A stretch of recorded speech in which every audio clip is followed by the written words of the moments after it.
一说到阴德啊，你第一反应是不是民间那种故事，什么做好事不留名啊，等着老天爷给福报呀？但是今天牧羊想跟你用全新的视角去挖一挖，到底什么是阴德，它背后的天机是什么？我们先来看一个违背常理的心理学实验。2010年，华盛顿州立大学的心理学教授克雷格·帕克斯在学术期刊上发表了一篇论文。那这篇论文探讨了一个有趣的话题，叫群体为什么想排斥无私的人。我们如果把这个实验的细节拆开来看，很有趣。这个研究人员把参与者分成了几个4人小组，来玩一个游戏，叫做公共物品博弈。这个规则很简单，每一轮呢，每个人手上有10个积分，你可以选择自私，把积分留下来，你也可以选择无私，把积分呢捐到一个叫公共池里面。那么只要进到公共池的积分啊，研究人员会让它翻倍，然后平分给所有人。那你想，如果4个人都捐出了10分，那池子里面有40分，翻倍变成80分，平分下来每个人都可以拿到20分，对吧？大家都很双赢嘛。但是在人性面前往往是这样的，有3个人一毛不拔选择留下所有的钱，然后只有一个老实人捐了10分，最后这个10分翻倍20分平分之后，那这个老实人只得到5分，他吃亏了。那么在任务的过程中研究人员又悄悄安排了一些托。这个托呢，在每一轮的游戏当中不管我自己亏多少，我永远都把的积分捐给团队，帮助大家。那你说，这些人无私奉献，毫无保留，是不是可以得到团队的尊重感激呢？完全没有。随后有一个环节叫做淘汰投票，就研究人员让大家投票踢掉一个最不想合作的人，结果让人大跌眼镜。这些频繁捐出所有积分的好人，居然跟那些一毛不拔的自私者一样，被小组成员以压倒性的票数踢出团队。在心理学上，这个诡异的现象被命名为叫好事者贬损。研究人员就去采访这些投票踢人的这些受试者，说人家把分都给你了你为什么要踢人家呢？受试者就说，因为他让我显得自己像个混蛋他在打破我们的这个潜规则我觉得他在用这种方式道德审判我。那这个实验就提醒我们，如果一个人把自己放到了过度无私的位置上，未必会被大家拥戴的，因为你的存在会让其他人感到我不好。所以我们日常如果做好事忍不住你看发一个什么朋友圈，或者对方就给你非常感谢说谢谢，你心里面当时会很爽，但之后你们之间的这笔账两清了。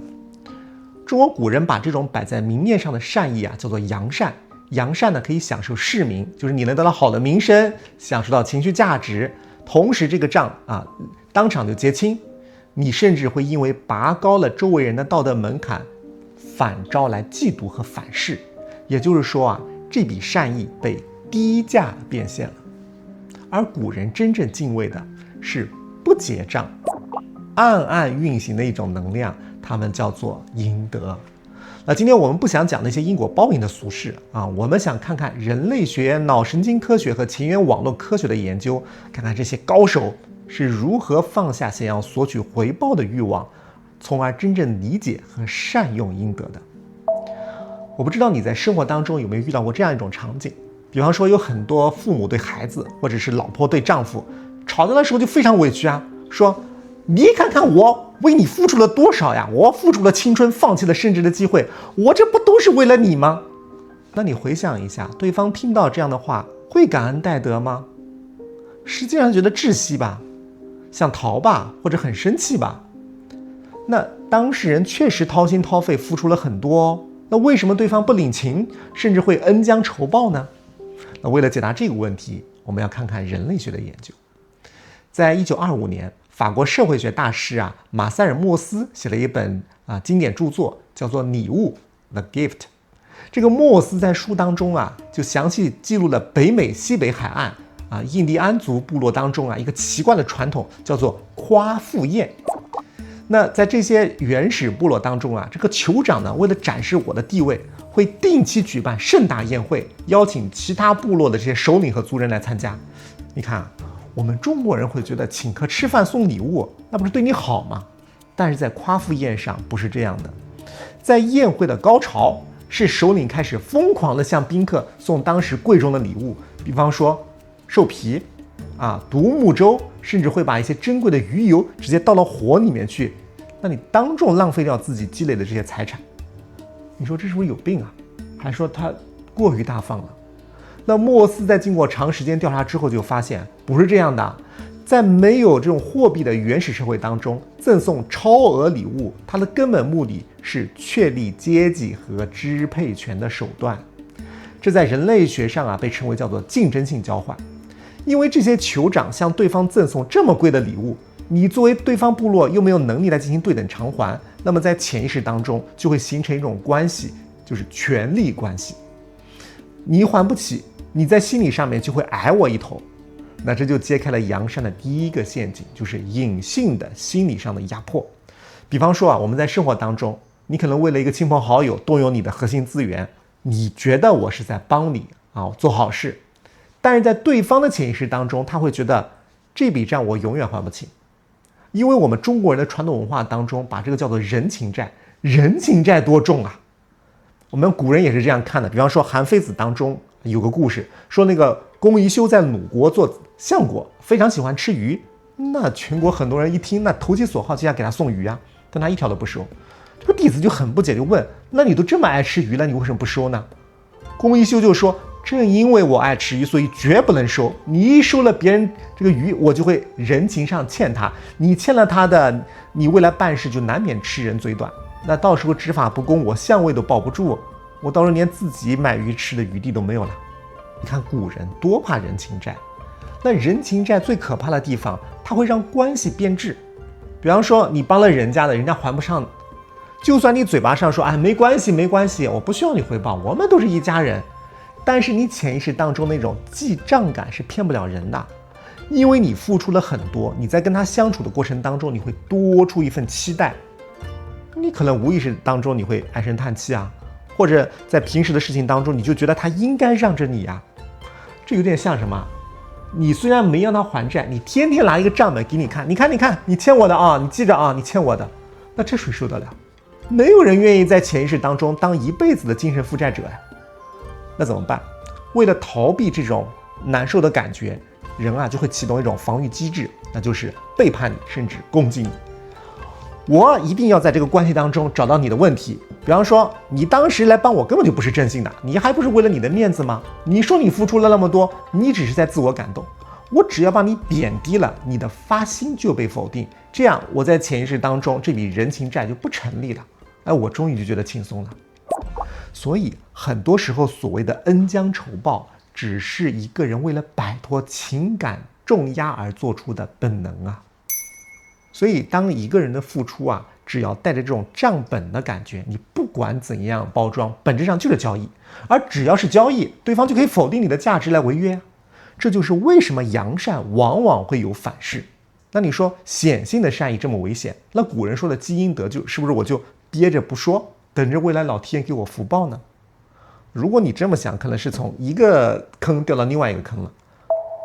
因为这根本就不叫阴德，你这不过是放长线钓大鱼，你是一种心机因为你心里面是有这个小九九的，人就自己骗不了自己，算计永远只能换来别人的防御和反弹。我们可以看看《吕氏春秋·茶微》当中的一个故事，说这个春秋时期鲁国有这样一个法令，说如果鲁国人在其他的诸侯国沦为奴隶了，只要有人肯出钱把他们赎回来，你就可以到鲁国的国库去报销这笔赎金这是一份福利制度当时孔子呢有一个很有钱的弟子叫子贡，这个子贡呢他在外面做生意，他有钱他正好遇到一个沦为奴隶的鲁国人，就自己自掏腰包把人赎回来，而且回国之后呢，他拒绝去国库报销这笔钱。那你说这个子贡不错很高尚自己贴钱做好事这是不是积德？但是孔子知道这件事后，反而严厉地批评了子贡，说他不对。孔子为什么这么生气因为鲁国的现状是富人少穷人多，这套法令之所以能运转，是因为普通人垫钱赎人之后可以去报销，因为他不吃亏，所以他心里面没有负担。但是你子贡把道德门槛一下子拔得这么高，你是有钱，你不在乎这点钱，但是别的普通人呢，他们如果在以后再遇到奴隶，他就会很纠结我不去赎我良心过不去，我要去赎了跑到国库去报销，别人就会说你看你不如子贡吧？那子贡这么高尚，你还不都是为了钱？那大家就是为了避免这种尴尬，那我干脆对他没看见嘛，以后再也没有人愿意去救人了。后来这个孔子的另外一个弟子叫子路，他呢救了一个落水的人，这个人为了报恩就送给子路一头牛，子路就很高兴收下了。孔子知道之后反而很高兴啊，说鲁国人以后一定会更愿意救落水的人了。你看孔子看到是一个真正成熟的善，不是要把自己抬到一个普通人够不到的那种高度，标榜我的无私。善如果标准太高，是会把人吓跑的。让一件好事能够顺应这普通人的趋利避害，让大家没有心理负担做下去，这才是真正的大智慧。而到了现代呢，心理学更加进一步的用实验证明了，就是如果我们在心里面给自己发好人卡的这种算计，是会消耗我们的。在2001年，斯坦福大学的心理学家博鲁瓦莫林和戴尔米勒，他们在《人格与社会心理学》杂志上发表了一项连环测试，他们提出了一个概念呢，叫做道德许可。我们把这个实验打开看看，你会觉得很有趣。这个研究人员呢，把受试者就分成2组，第一组人拿到一份问卷，上面写一个非常极端的性别偏见命题，比方说大多数女人根本不聪明，或者说女人就应该全职在家带娃完全不适合工作。受试者看完之后，他的本能就会很生气，他会在问卷上强烈反驳，写下各种反对歧视的理由。那通过这个动作，第一组受试者相当于在心里面给自己盖了个章，你看我刚刚维持正义了吧，我是一个好人。那么到了第2组受试者拿到了命题它是比较中性温和的，比方说有些女人确实更适合在家那么他们就不会有刚才这样很大的一种道德感的波动。那紧接着有意思的就来了，这个研究人员呢让所有人去参加一个模拟的招聘，为一个行业来挑选高管，这个行业一般是男性主导的比较多，比方说建筑或者金融。那候选人当中男女各半，而且简历上的资质呢让他们保持一样。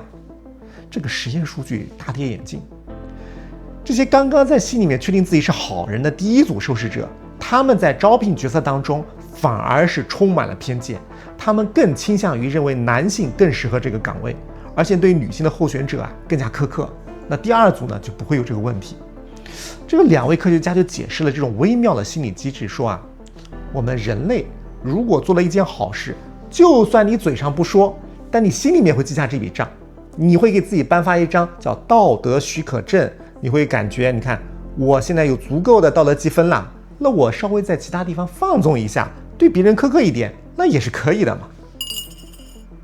这就解释了为什么我们在生活当中很多的这种麻烦，比方说我今天在公司帮了同事一个大忙，替别人背了一个锅也好怎么样，反正你就觉得积德了，那你回到家，你这个看到老公或者老婆这个地上没拖干净，你的火气就会比平时大，因为你会觉得我今天在外面受委屈做了好人，我就有权利要求你完全听我的。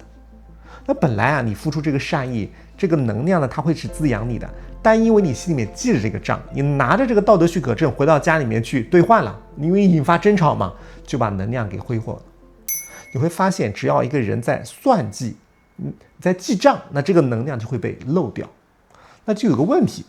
如果记账这样一种好事会漏掉的话，那为什么我们忘掉自己做过的好事这么难呢？为什么我们总有一种冲动，忍不住想要去宣传自己干过的好事呢？如果我不说，我又会觉得憋得慌，这个背后有什么样的奥秘？心理学卡尔荣格在长期的精神分析当中他就发现，我们每个人的潜意识深处都压抑着一些自己不愿意面对的阴影，比方说自卑、不配得感或者是匮乏感。那么为了掩盖这些匮乏呢，人类就发明了一系列的防御手段，那就是拼命向外界证明我是一个好人。所以呢，当我们做了一件好事，会迫不及待给别人分享的时候呢，在潜意识当中，我们是在向外乞讨一张好人认证的证书。就你希望别人夸你或者顺从我，这也是为什么如果对方没有给出预期的那种感激，你会觉得委屈愤怒，因为你乞讨失败了。所以带着账本的扬善往往是内在缺乏安全感的一种自我叫卖，内在缺认真的人才容易把善意拿出去换掌声。我讲一个真实的例子，我刚读书那会入学的时候呢，要有抽血体检，那有一个同学 A 他有点晕血，就害怕自己体检过不了关，他就找了另外一个同学 B 呢替他抽血，这个 B 呢就很爽快。当然客观来说替人抽血是不合规的，但是对 A 来说呀，那这是一个恩情吧。但是在后续相处的过程中呢，这个 B 呢动不动就把这件事情挂在嘴边，张口闭口就说，那我当年帮你很大的忙啊，我只是为你出过血的。他说这话干嘛呢？你要请我吃饭呀，你电脑要给我玩呀，你欠我的呀。那最后的结果你都能猜到，两个人翻脸大打出手。能做到做好事不说，实际上是需要我们的内在非常充盈的，是不需要别人来感谢我们，来证明我很好的。但是对我们普通人来说呢，往往做不到内心这么富足，那该如何去修炼这种闭口禅呢？很多朋友把闭口禅就认为是硬憋，不是这样的。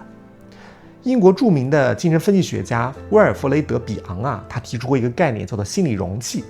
比昂就认为呢，一个人的心智的成熟度不是看你经历了多少事情，而是看你能够容纳和消化多少的心理材料。比方说你做了一件好事，或者你受了一个委屈，那你的身体里面一定会有各种各样的情绪。那我们最简单的方式就说出去嘛，因为你一说这个气就把它排出去了。但是也因为你习惯了这种及时性的泄压，那你的心理容器会很小，装不下太多的事情，所以一遇到风吹草动，你就必须要找个人倾诉。而比昂讲的容器啊，不是让人硬憋的，因为你硬憋会让人出心理问题的。他是说把那种想要炫耀、想解释的这些冲动，我放在心里面去自己看一看。当我们不急着拿这件事情去换取别人的情绪价值，我们就开始慢慢有了自己的心理空间。那么在这个过程中呢，这股能量会在我们的身体当中回流。一开始呢，你会有点不舒服，因为它会撑大你的心理容器。但是呢，一次两次，慢慢的你就会发现，我心里面能够装的事情越来越多了。西方人管这个叫做撑大心理容器，而在我们中国人的智慧当中叫做心量。古人常说啊，有福报的人往往心量很大。这个背后呢，就是我们忍住不说，我也不向外去索取情绪价值，用这股回流的能量来拓宽我们的心胸。我们看一个例子，就是晚年的弘一法师他是怎么修这个心量的。说这个弘一法师晚年的时候呢，他专修闭口禅啊，极少言语。有一次呢，一个弟子就跑来说，气呼呼的，师父啊，那是谁偷我的东西？这弘一法师听完只说了3个字，知道了。这个弟子不死心啊，就再问，法师呢就不说话了。那弟子就很不满意，抱怨说，师父啊，你为什么不处理啊？你这是不是不作为啊？弘一法师就很平静地说，来说是非者，便是是非人，我若开口，便成帮凶。还有一次，一个年轻人来拜访弘一法师，这个年轻人滔滔不绝，就一直抱怨自己怀才不遇啊，社会不公啊，说了足足1个时辰，就2个小时。这个弘一法师就全程微笑倾听，但一言不发。年轻人说累了就问，师父为何不说话呀？弘一法师提笔写了一行字，你说的太多，听的太少，回去多听少说，3年再来。你看他不说，是我不拿着这个事情去换别人的认证，慢慢的，当你就算不说话，别人都能感受到你身上的那种静气。我相信很多观众听到这里会有一种困惑，就是那如果我受到很大的委屈，或者是被别人什么恶意造谣，被烂人陷害，我再去修这个心理容器，我都不说，我是不是就变成软柿子了？我记得在之前讨论公信那一期，大家有很多这方面的问题啊，这是一个误解。就阴德，它不是说我无底线的这种退让，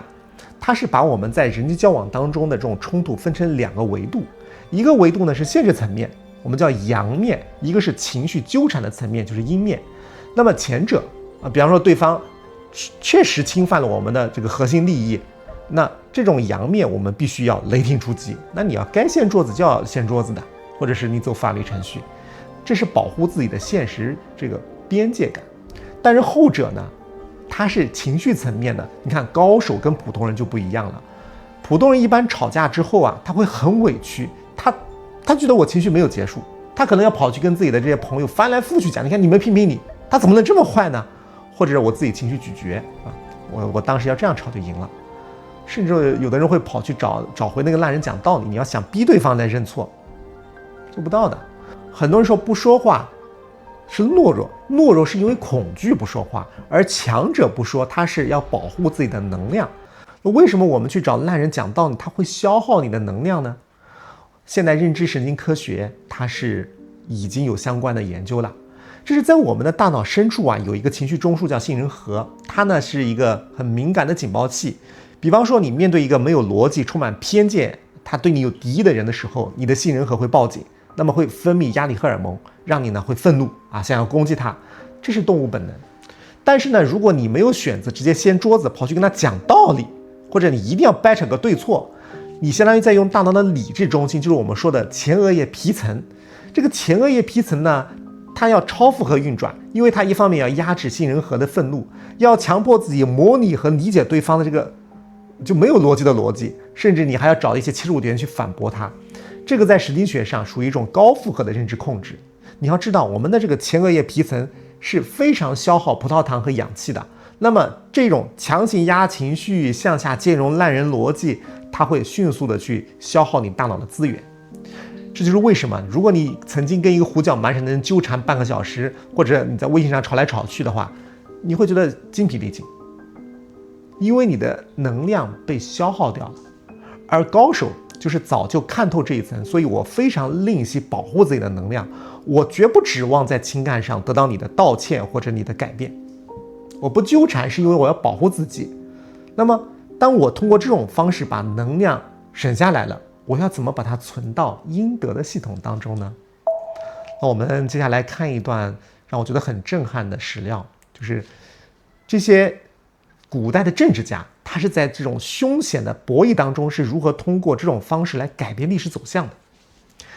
在建安5年，就是公元200年，爆发了著名的官渡之战。当时曹操手下只有2万左右的兵力，而袁绍呢拥兵10万南下决战。这个战争打得非常惨烈啊！曹操的根据地许都几乎断粮了。曹魏阵营当中，这个人人啊心中惶恐啊，都觉得曹操这次死定了。但是在最后关头，曹操奇袭吴巢，烧了袁绍的粮草，以弱胜强，大败袁绍。这个戏剧性的一幕在战后，因为当时清点袁绍大营缴获的战利品，就发现一大捆的书信，打开一看，哟，都是一些曹操军营当中的将领啊，许都的朝廷官员呀，在袁绍势头最盛的时候，暗中写给袁绍的信，那大概率就是表忠心啊，或者准备随时倒戈嘛。那你想想，这捆信件相当于曹魏阵营的定时炸弹，就是如果曹操你按照这个信去抓人，那很多这个朝堂上的人要人头落地了，那怎么办呢？你是把这个通敌者都抓起来杀掉，还是把信件藏起来，以后以此来要挟官员？如果曹操一定要追究，会发生什么？有一个研究，这是在1976年诺贝尔经济学奖得主叫罗伯特·奥曼，他提出一个非常著名的博弈论概念，叫做公共知识 （common knowledge）。说这个曹操没拿到信之前，官员通敌这个事情大家是心知肚明的。你大概猜到我写了，我也大概猜到你写了。这个博弈论当中叫做共有知识啊。虽然我们都很心虚，但是呢，面子上能够过得去。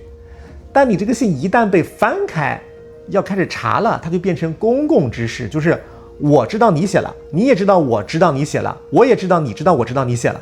那么在这种算法当中，一旦被公开，就出现公共知识，它会让整个系统进入到一种黑暗森林。就是写过信的将领为了防止被你秋后算账，那我只能在你动手之前先下手为强，联合起来发动兵变呀。那这就形成了一种猜疑链，就所有人都在恐惧当中，不得不殊死一搏。所以某电视剧就有个台词啊，说有一些事情不上秤只有4两重啊，上了秤1000两也打不住。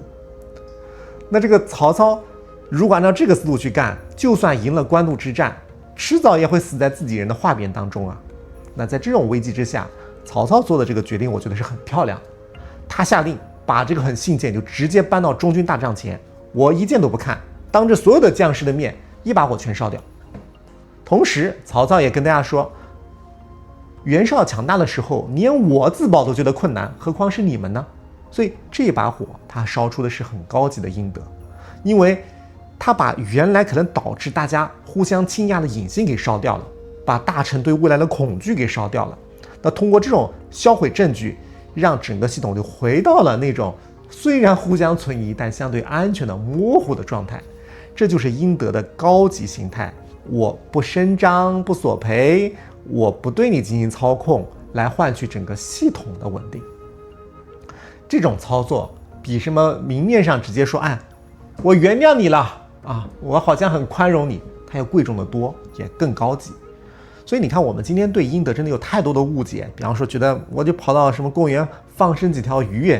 朋友圈我看到经常有人发一些水滴筹，当然你这个是很好的行为，但你认为这叫积阴德可能就不对了。因为真正的阴德是我们在复杂的社会运转当中去默默修补一些这个系统的漏洞，去消除他人恐惧。比方说你在职场当中，你发现你的同事或者下属干了一个要命的这个失误，但是你没有说，你默默的帮他把这个坑给填上了，事后我绝口不提。或者是遇到一些别人很尴尬落魄的时候你找个借口自然的离开，给别人留个体面。那么当我们不在这种系统当中让别人收这个人情债，那这股能量会以什么样的方式回到我们身上呢？当时在2010年，哈佛大学的詹姆斯·福勒教授和尼古拉斯·特尼斯塔基斯教授在美国的国家科学院院刊上发表了一项研究，叫做《人类社会网络中的合作行为及年》。他们用很多的这个社会实验数据证实了一个叫做3度影响力的规律。就研究人员发现如果你在社会网络当中释放了一个善意或者是一个很宽容的合作行为，它是没有压迫感的善意那么这个行为不会立刻终止，它会像水波纹一样荡漾开去。受到你宽容对待的人，他不仅会对你减少善意，还会把不那么计较的合作的态度也传递给他的朋友，又通过他的朋友传递给朋友的朋友。那这个影响可以追踪到3度关系之外。所以当我们开始释放善意，真正厉害的地方不是这个世俗说什么福报给你什么天下的好处，它的科学本质是你在用你自己的行为去改变自己的局部环境。在复杂系统科学当中就叫涌现，就是你在优化自己的整个环境。当我们不向一段关系当中投放亏欠感，那么自然这个关系当中会减少防御。当你不让别人下不来台，这个系统当中就会少一个潜在的报复源。所以你看，一个人少一点计较，那么另外一个人就会少一点防备。而当我们的环境整体变得安全，它自然而然会在你意想不到的地方来反过来滋养你和托举你。所以古人常说叫天道无亲，常于善人，就是说你在一个复杂的人际网络当中，你不去制造内耗和债务，你必然会享受到系统稳定带来的红利。当然，这种微观或者说局部环境的改变，它的好处呢，常常是未来才会发生的。那对于我们普通人来说，当我们今天了解了阴德的奥秘，最大的立竿见影的好处实际上是当下。就是你看，我们平常常常会觉得心里面充满了怨气和委屈。从心理学的视角来看，是因为我们的大脑当中常常运行的一个程序叫做情绪记账程序。就我们老是会算，我为这个家付出了多少，这个亲戚占我这么多便宜，我为了孩子牺牲了多少，我怎么没有得到应有的回报呢？我们常常会在心中有一个期待，你来跟我说谢谢，或者你来跟我道歉。那这样一种始终未完成的心念就会一直卡在那个地方，来消耗我们的能量。所以我们华人圈的当中有一句话叫做子女永远在等待父母的道歉，而父母永远在等待子女的感恩。上次呢，有位80多岁的阿姨跟我聊天，她说呢，她跟60岁的女儿处不来，天天吵架。那现在女儿呢，决定要把她送进养老院。80多岁了，那这个阿姨在搬去养老院之前呢，跟女儿见了一面，她觉得这可能是我们母女人生当中最后一次心平气和的见面了。我在听她叙述的过程中就发现，不管是妈妈还是女儿，他们都觉得对方亏欠自己。妈妈觉得我含辛茹苦一辈子把你们拉扯大，你们现在这么对我，你们欠我的。女儿觉得你从小到大都在控制我，你从来没有在乎过我的感受，你欠我一个道歉。你看，两本情感的账册压垮2代人。而如果我们作为父母，虽然在养育子女的过程中付出了很大的心血，你就把它烂在肚子里面，不要为此觉得子女应该感恩戴德。那么当我们放弃这种索赔的时候，内耗自然就停止，因为我们的心结会打开，人会变得松弛，而这种松弛有可能是亲子关系能够得到改善的唯一契机。亲如母女尚且如此，那你说生活当中其他关系呢？所以如果下一次你顺手帮了别人一个忙，或者是遭遇了一个不影响你核心利益的误会的时候，我想邀请你尝试做一个微行动，就是你在心里面很平静地对自己说，这笔账我不记了，他们不欠我的。你说说看，你去体验一下，当你在心里面真正说出这句话的时候，你原本的这些可能愤怒啊、内耗的很多情绪会真的消散掉。所以你看我们人啊，一旦放下去向外界乞讨情绪价值，当我们自己内心变得充盈，那真的是人生很高级的、很自由的享受。我不知道你在过去的生活当中有没有哪一次因为委屈啊没有去辩白，或者是我暗中做一个好事没有求回报，但是他居然以一种完全不可思议的方式得到了反馈。如果有的话，我邀请你在评论区留下你的经历，因为这些你真实的一些人生体验，或许可以成为某个正身处黑暗和内耗当中人最需要的一束光。我是牧羊，以理性破译命运，用灵性抵达自在。我们下期再见。